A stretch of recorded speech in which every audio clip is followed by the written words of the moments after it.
We are told we are chasing abundance.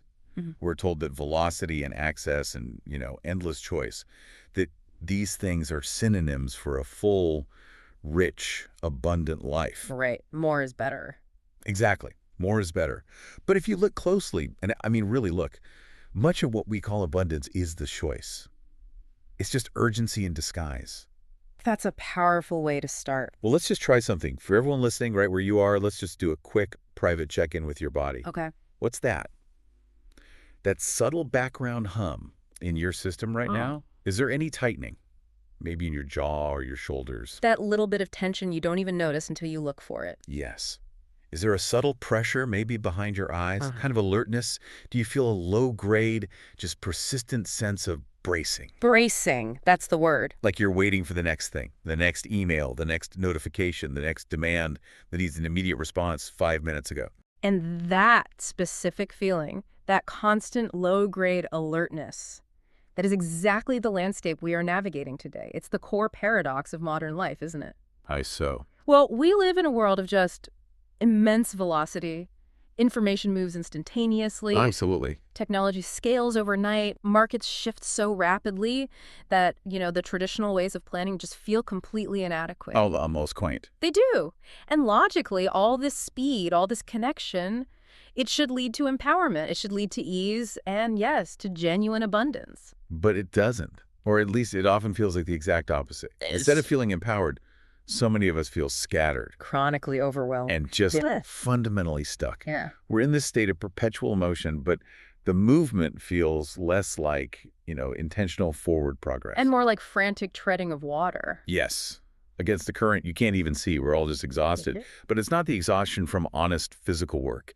It comes from constantly bracing against these forces that feel immense and totally invisible at the same time. It is the specific weariness that comes from perpetual anticipation. And this whole reflection, this deep dive, is really inspired by the work of Helen Mudiba, specifically in her critical article, More is Not the Same as Abundant. A fantastic piece. It really is.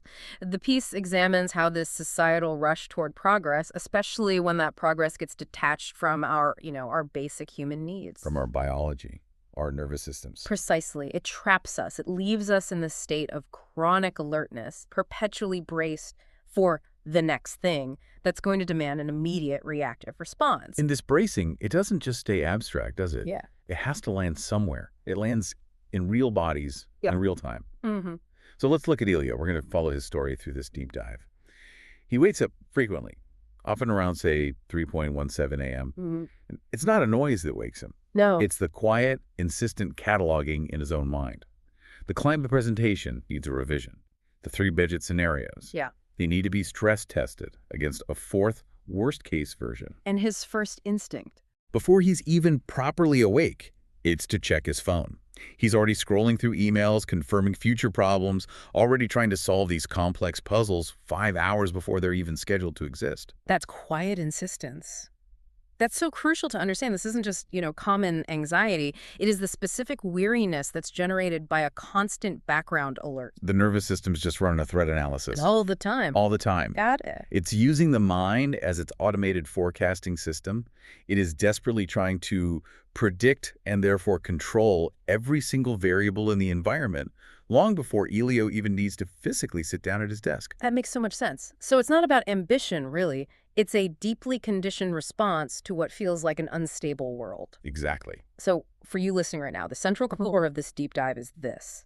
How do these huge structural systems, often shaped by a deep fear of falling behind, how do they quietly train our bodies, our nervous systems, to live in this state of constant, exhausting readiness? And more importantly, how does our entire perception of reality, how does it shift and widen when we can actually find our way back to a baseline of steadiness instead of fear?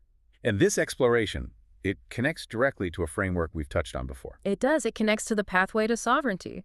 Yeah. This pathway really just describes the journey of developing our internal capacity. Capacity for what exactly? The ability to meet genuine uncertainty, genuine instability, without immediately collapsing into, say, rigid control or sheer reactivity. Finding internal safety when the external ground is, shaky at best. That's it. And just to give you a bit of context, the pathway describes 6 general stages of increasing internal freedom. And let's just quickly name those so we have the map in our minds. It starts with survival, which is that chronic threat activation. Right. Then moves to seeking stability, which is all about that rigid control. Then hopefully into self-awareness, where you start to recognize your own reactivity. From there, you build integrity, which is acting from your values.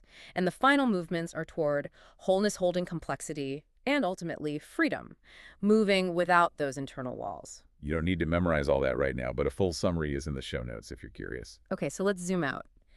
Elio's personal exhaustion, that 3 a.m. wake-up call, It's the tip of the iceberg. it's the visible tip of an enormous, invisible structure.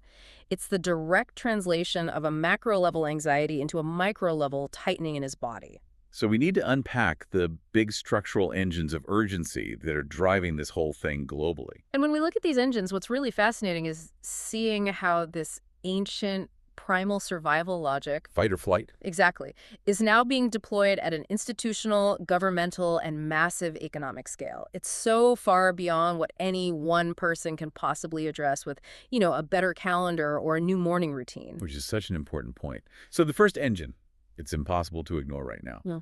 The race to lead in AI. The logic driving this race isn't just about making money. It's often framed as pure existential competition. Survival of the fittest on a global scale. It is. In those boardrooms, in those government strategy sessions, the conversation so often pivots around fear, not opportunity. The thought process is simple, and it's brutal. Which is? If we wait to get this right, someone else will dominate the platform, and we won't be the ones left to decide what right even means. So it's the highest, most expensive expression of